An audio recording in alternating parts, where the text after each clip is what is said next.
The diamond ring bounced twice on the champagne tray, making a sharp, metallic cling that sliced through the room. A collective gasp rippled through the seated guests. I didn't look back. I simply turned and walked away. The draft from my sudden movement knocked over a gold embossed place card that read engagement of Julian Vance and Vivian Miller. Julian, stop right there. Vivian's voice trailed after me, sharp with that familiar, frantic edge. She was already out of her seat, the click of her stilettos echoing against the marble floor. In the past, every time she called my name like that, I would have stopped instantly.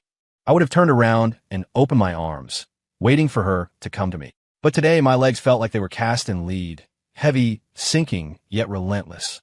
I didn't stop. Julian, she finally caught my wrist, her nails digging into my skin. What the hell is wrong with you? Silas is in the ER with a stomach hemorrhage. I turned slowly. She looked breathtaking today. Soft eyes, crimson lips, and a faint pink mark on her collarbone where I'd kissed her this morning. But now, that face was a mask of fury and impatience. Her mascara was slightly smudged. She'd likely already shed a few tears for Silas. And my voice sounded terrifyingly calm, even in my own ears. Do you want me to call you an Uber? She recoiled as if burned, her eyes widening in disbelief. How can you be like this? It's Silas. He doesn't have any family here. I looked down, adjusting the cuff she had wrinkled, and felt a sudden, dark urge to laugh. Silas. It was always Silas. At our college graduation, she missed the 3-month surprise proposal I planned because Silas had a fever and needed a ride to the clinic. On my 30th birthday, she spent the evening with Silas at his therapist's office. And now, at our engagement party, she was still choosing Silas. Viv, I said, looking up at her. My voice was as light as if we were discussing the weather. Remember last week? You mentioned wanting that specific tiramisu from the bakery across town. I drove 40 minutes each way to get it, only to find you at Silas's place, helping him organize his antidepressants. Her eyelashes fluttered. That was different the night before last, I continued. You said we needed to finalize the ring sizing.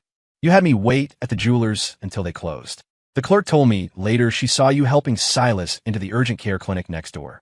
That's because, today, I interrupted, gesturing toward the ballroom. I invited every major client I have. My parents flew in from Vancouver just for this. Your mother is here despite her high blood pressure. Everyone is waiting. I pointed toward the hotel's main exit.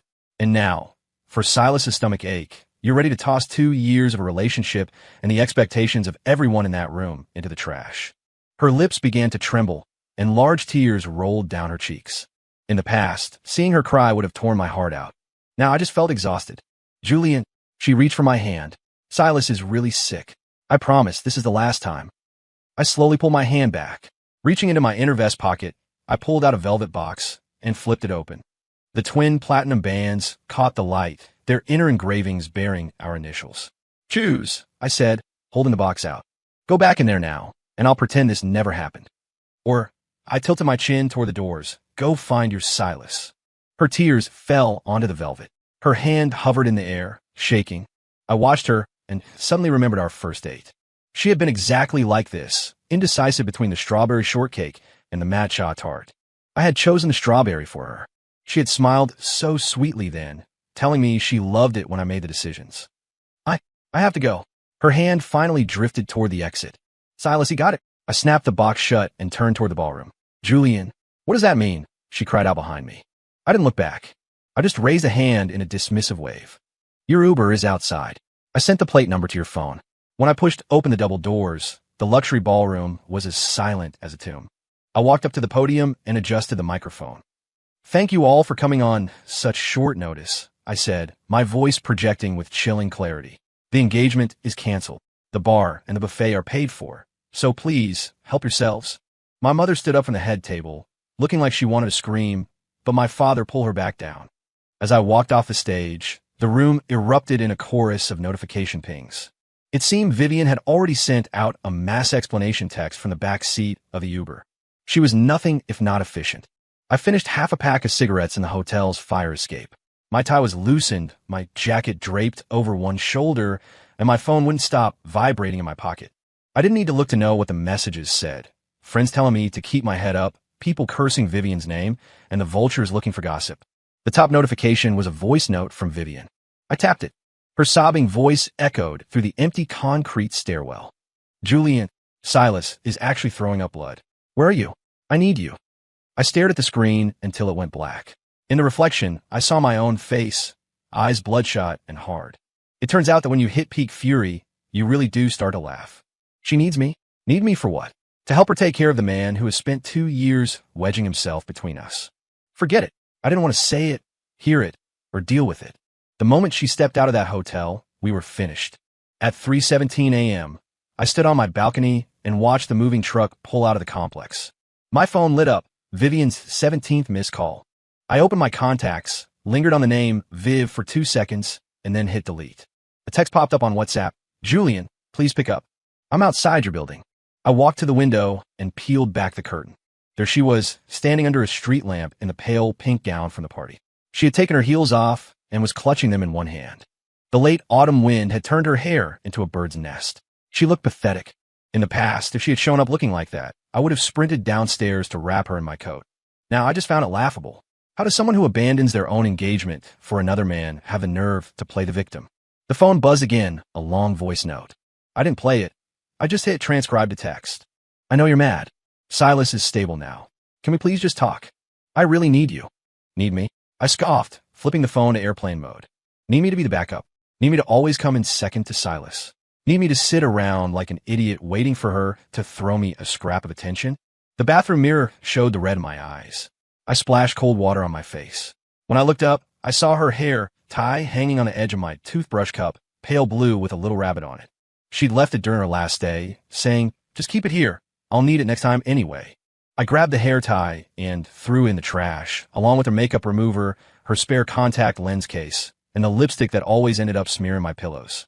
Once the traces were gone, the apartment felt suddenly foreign and hollow. The doorbell rang. Through the peephole, I saw her swollen eyes and ruined makeup. Her lips were turning blue from the cold. Julian, her muffled voice came through the wood. I know you're in there. Please. I leaned against the door and lit a cigarette. The click of the lighter was loud in the quiet hallway. She heard it and immediately started pounding on the door. Are you smoking? You promised me you quit. The smoke hit my lungs, the sharp sting clearing my head. I spoke directly to the door. Vivian, in what capacity are you lecturing me? As my fiancé. I let the mockery hang on that last word. How's Silas's stomach? The pounding stopped. I heard the sound of her sliding down against the door, her dress rustling against the wood. I messed up, she sobbed, gasping for air. I know I messed up. Just open the door, please. I blew a smoke ring and counted the hairline fractures in the hallway paint, waiting for her to finish. Usually, one tear was enough to make me surrender. Now, listening to her gut-wrenching sobs, I just felt irritated. Julian, her voice changed, turning desperate and final. If you don't open this door, I'm going to sit here until morning. I crushed the cigarette out in an ashtray and walked toward the bedroom. Suit yourself. Just make sure you're gone by 7, or the building manager will have you escorted out. The moment I shut the bedroom door, I heard a dull thud. She'd kicked the door. She used to do that when she threw tantrums, and I'd always rush to soothe her. Now, I put in my earplugs and set my alarm for 6:30 a.m. The comforter still smelled like her laundry detergent. I stripped the bed in a fit of annoyance and pulled a fresh set of sheets from the back of the closet. As I pulled the pillowcase off, a pearl earring rolled out, a gift I'd given her for her 24th birthday. I tossed it into the nightstand drawer and turned out the light. In the dark, the faint sound of her whimpering still reached me. After 30 minutes of tossing and turning, I sat up and switched off airplane mode. 38 unread messages. I went straight to settings and blocked her number. Before I did the same on social media, I saw the last photo she'd posted, Silas in a hospital bed, making a peace sign while she held a bowl of soup for him. The caption, Silas says, "Thanks for being so understanding." Understanding. I nearly cracked my phone screen. In the corner of the photo, I could see half of a fruit basket, the imported one my mother had prepared specifically for our engagement dinner. After blocking every point of contact, I opened my laptop and started drafting my resignation. Working at the same firm as Vivian was no longer tenable, especially considering I was her direct supervisor. Once the resignation was sent, I updated my LinkedIn. I knew the headhunters would be calling by morning. Outside, the rain began to fall. I heard her sneeze through the door. I reached for the cold medicine in the first aid kit, but stopped. I threw the box in the trash instead. If I was going to cut ties, I couldn't leave any threads for her to pull on. At 5 a.m., the crying finally stopped. I checked the peephole. She was curled in a ball in the corner of the hallway, asleep, with tears stained still on her face. I opened the door, quietly, and draped my suit jacket over her. Not out of kindness, but because I didn't want the neighbors to see a scene when they left for work. Back inside, I called a real estate agent. Yeah, list the condo today. I don't care about the price. I want a fast closing. I pulled the engagement ring from my drawer. The platinum glinted in the dawn light, the engraved names mocking my naivety. I opened the window, intending to hurl it into the street, but stopped. I tucked it into a hidden pocket in my wallet, not as a memento, but as a reminder to never be this stupid again. At 6 o'clock sharp, the alarm went off. I showered, dressed, and opened the door. My suit jacket was neatly folded on the floor with a message written on it in lipstick. I'm so sorry. I threw the jacket and the lipstick-stained note into the hall trash chute. As the elevator doors started to close, I heard her frantic footsteps. Julian, wait. I stared at her through the narrowing gap, my face a mask of indifference, until the metal doors hid her from view. The rumors had already reached the office. The girl at the front desk looked at me with pity, and my subordinates kept glancing my way, then looking away. I walked straight into the CEO's office and dropped my resignation on his desk. Because of Vivian? The boss asked, pushing the envelope back. Don't be rash. I can transfer her to the West Coast branch. Don't bother, I said, turning to leave. It's her or me, and I'm already gone. I ran into Vivian in the hallway. Her eyes were swollen like peaches. She grabbed my arm. Julian, we need to talk. I wrenched my arm away in full view of the entire office. Ms. Miller, please maintain some professional decorum. I am your former supervisor, not your boyfriend. Her face went deathly pale. I marched to the elevator as the whispers broke out behind me. Did you hear? She ditched their engagement party for her best friend. The last thing I saw before the doors closed was her sinking to the floor, sobbing. The strange thing was, I felt absolutely nothing. It was like watching a movie about someone else's life. The sunlight outside was blindingly bright. I ripped off my ID badge and tossed in the trash. I felt an incredible sense of weightlessness. My phone buzzed. An interview invite from Headhunter. Double the salary, a VP title, and an office on the other side of the city. I texted back a simple yes and hailed a taxi.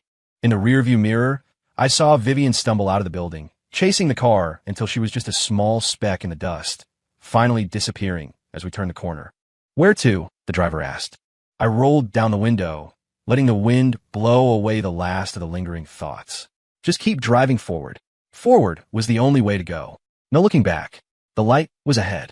I didn't expect to see Vivian again at a gala 3 months later. By then, my new job was in full swing. My team was top tier, and even the headhunter called my move the smartest pivot of the year. I was standing by the floor-to-ceiling windows of the ballroom, champagne in hand, listening to a partner drone on about a merger when I saw her. Vivian. She was wearing a sleek black dress, her hair swept up to reveal her thin neck. She'd lost weight.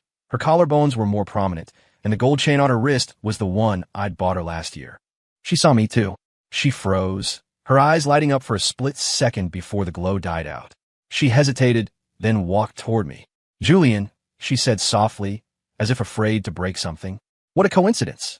I gave a curt nod. The partner I was talking to sensed the tension and excused himself. Vivian's fingers tightened around her glass until her knuckles turned white. How have you been? She asked. Good, I said. Better than expected. She bit her lip, her eyes rimming with red. I quit my job. Oh, I raised an eyebrow. Is Silas's company not paying well? She snapped her head up, hurt flashing in her eyes. I didn't go to work for him. I found a new place on the south side. I cut her off. You don't need to explain yourself to me. She went rigid.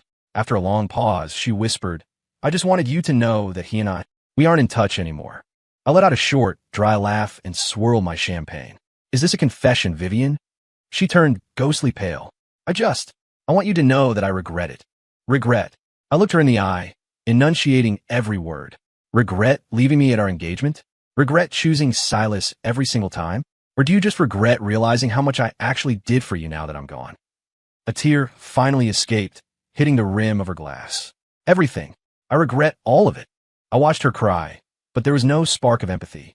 3 months ago, this might have broken me. Now it was just tedious. Don't do this, Vivian, I said coldly. This act just makes you look pathetic. She looked at me in shock. Julian, do you hate me that much? Hate. I shook my head. Hate takes too much energy. I don't hate you. Then why? Because I don't care, I interrupted. It was a simple statement of fact. Your tears, your regrets, your pain. None of it has anything to do with me anymore. She looked like I'd slapped her. She stumbled back a step. I checked my watch and gave her a polite nod. Excuse me, I have people to meet. As I turned, she grabbed my wrist, her nails biting into my skin just like they had at the hotel. Julian, give me one more chance. Please. I looked down at her hand and slowly, finger by finger, pried her grip loose. Vivian, some chances only come once in a lifetime. She finally broke down, the tears coming in a flood. What do I have to do for you to forgive me? I looked at her and smiled. You got it wrong. It's not that I haven't forgiven you.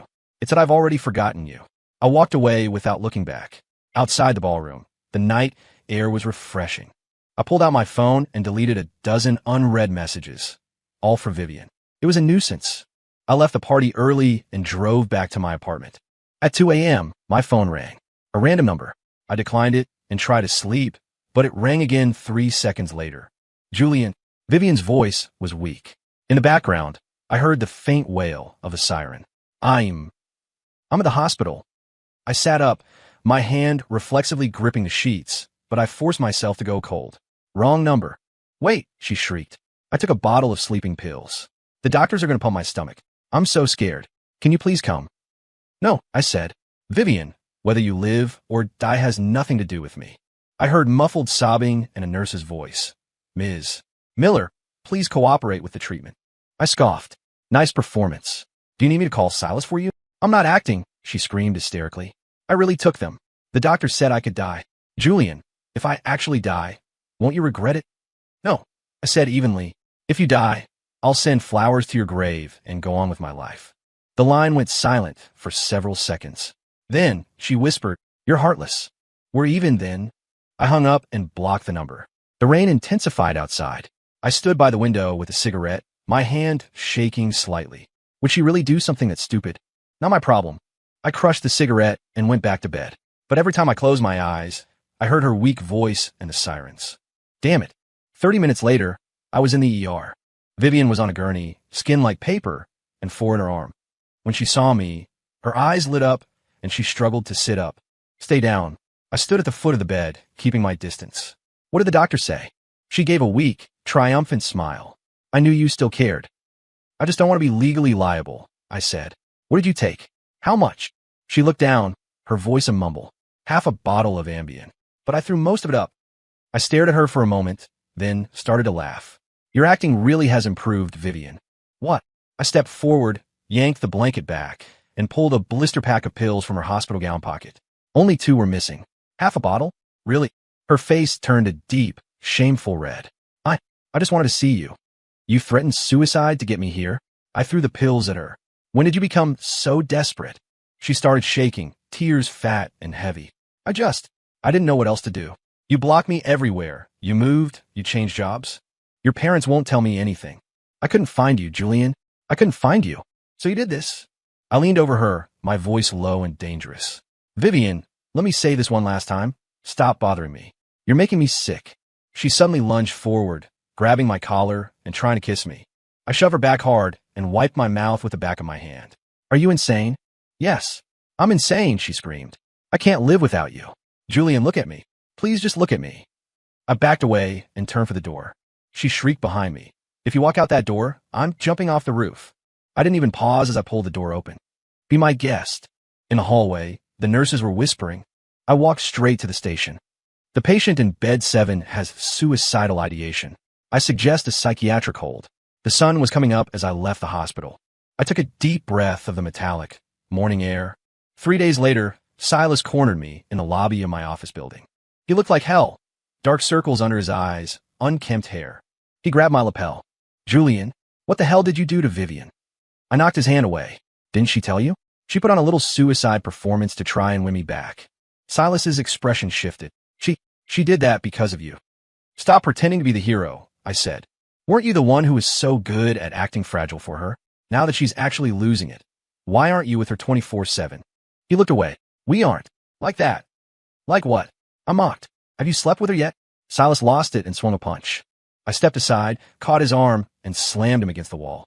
Truth hurts. Vivian loves me, he hissed. She only stayed with you because she felt sorry for you. Silas. I leaned in close to his ear. Do you know what she told me on the phone the night she took those pills? He froze. She said I mimicked Vivian's crying voice. Silas doesn't love me. He just wants to control me. Julian, I regret it. I'm so sorry. Silas went white. I let go of him and straightened my suit.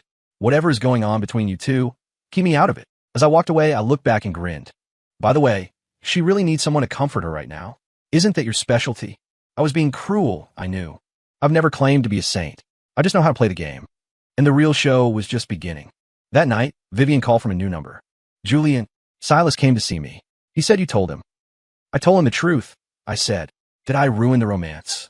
I heard her sobbing again. You know I love you. Why are you doing this? Vivian, I sighed. Stop. Just have some dignity. There was a long silence. Then, you really don't want me anymore? I haven't wanted you for a long time. I hung up, blocked the number, and checked Instagram. Silas had posted a photo, him holding Vivian's hand in the hospital. The caption, I'll always be by your side. I lit a cigarette and watched the smoke drift. How touching. A week later, I ran into Silas at a competitive bidding conference. He was dressed in a sharp suit, sitting with the rival firm. He looked surprised to see me, then gave me a smug, challenging smile. I ignored him and focused on my presentation. Mr. Vance, it's been a while, he said, cornering me in the hall after the meeting. I didn't realize you'd landed at Horizon Group. I glanced at his badge, Silas Thorne, marketing manager. It seemed he'd finally stopped playing the sickbed invalid and got a real job. Get out of my way, I said. He lowered his voice. Vivian isn't a bad way. She cries over your photos all day. And can't you just go see her? He hissed. She's depressed because of you. I laughed. Silas, you used to love taking care of her. Why the change of heart? Is the good guy act getting old? His face twisted. He leaned in. You think she loves you? She just hates being the one who got dumped. I looked him dead in the eye. I know. He blinked, caught off guard. I know she doesn't love me. And I know you've been pulling strings in the background for years. I adjusted my cuffs. The anonymous letters in college, the emergencies you stage whenever I had a big moment, even that stomach bleed on our engagement day. It was all you, wasn't it? His confidence crumbled into panic. How? How did you? Vivian's best friend got tired of the drama. She sent me your chat logs last week, I said with a light shrug. You really put a lot of work into breaking us up. Silas turned ashen. I patted his shoulder. Don't worry, I won't tell Vivian. Honestly, I whispered in his ear, watching her suffer because of a piece of work like you is actually pretty entertaining. I left him standing there, paralyzed. At 10 p.m., while I was reviewing a contract, my phone buzzed with a picture message. It was Vivian, her wrist bandaged, lying in bed with hollow eyes. Then came a video. I played it.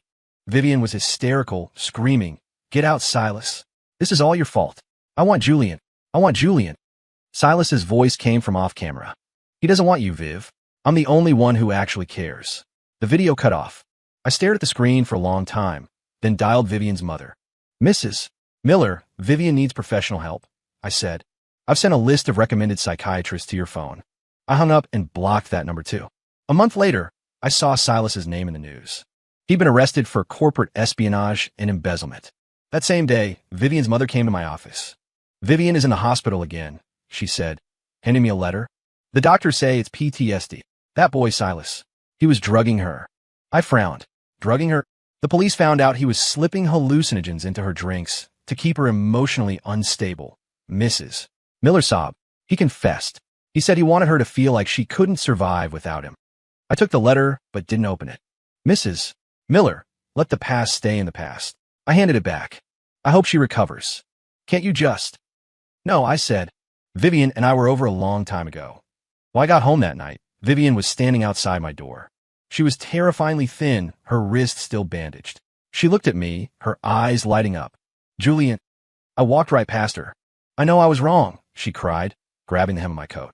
I know everything Silas did. I was so blind. I stopped. Vivian, you don't need my forgiveness. I do, she screamed, dropping to her knees. I can't live like this. Please, just one more chance. I leaned down and pried her fingers off my coat. What you actually need is to learn how to love yourself. As the elevator doors closed, I heard her sobbing. This time, I felt a slight stir in my chest, not of pity, but of final, absolute closure. 5 years later, I saw Vivian again on the banks of the Seine in Paris. She was wearing a beige trench coat, her hair in soft waves, looking out over the water from the Pont d'Arts. The sun hit her face, and she looked at peace, a small smile playing on her lips. I considered turning away, but she looked up, and our eyes met. She froze for a moment, her eyes widening, but she calmed down quickly. Julian, she said softly, There was no hysteria, no begging. It was just a quiet acknowledgement of an old friend. I nodded. I didn't run. Long time no see. She smiled, her gaze steady. 5 years. About that. The silence wasn't heavy. She spoke first. Are you here for work? Yeah, an international summit. I glanced at her left hand. No ring. She noticed. Don't worry. I'm not here to chase you. I know, I said. She really had changed. The woman who had been willing to destroy herself for a shadow of a relationship was gone. In her place was someone who seemed whole. I'm studying here, she explained. Psychology. I raised an eyebrow. Psychology. She gave a self-deprecating laugh. I figure I should probably understand why I went so crazy back then, right? I didn't answer, but I felt a flicker of respect. She looked back at the river. I spent a long time in therapy. I realized that my obsession with you, it wasn't really love. It was a fear of being alone, an insecurity that Silas exploited. I nodded slowly. People usually only appreciate things once they're gone. True. She exhaled deeply. And you? How are you? I'm doing well. Mary? No. She laughed. Still a man of few words. I felt the corner of my mouth twitch upward. The silence that followed was actually peaceful. Silas got 6 years, she said suddenly. The drugging, the corporate theft, it all caught up to him. I heard, I said. It took me 2 years to get him out of my head, she said, shaking her head. It all seems so absurd now. Are you okay now? I asked. I am, she said, her eyes bright. I really am. She squinted into the sunlight and smiled. Julian, I actually wanted to thank you. For what? For being so cold back then, she said softly. If you had been kind, if you had given me any hope, I never would have moved on. I would have stayed in that cycle forever. I looked at her and realized this was the real Vivian. Not the fiancée I had built up in my head, and not the crazy ex. Just a woman who had finally learned her own value. You're welcome, I said. She laughed out loud. You're still terrible at small talk. I laughed too. We stood on the bridge for a moment, watching the Seine flow by, the past finally buried under the water. I have a lecture to get to, she said, checking her watch. I should go. Take care, I said. She started to walk away, then stopped and looked back. Julian, yeah. I hope you find your happiness, she said. Her eyes were sincere. I paused and nodded. You too. She waved and disappeared into the Parisian crowd. I watched her go, thinking about the girl screaming in the hospital 5 years ago and the woman standing on the bridge today. They felt like two different people from two different lifetimes. Some people are just meant to be lessons. And some endings, no matter how painful, are exactly what we need. Story complete.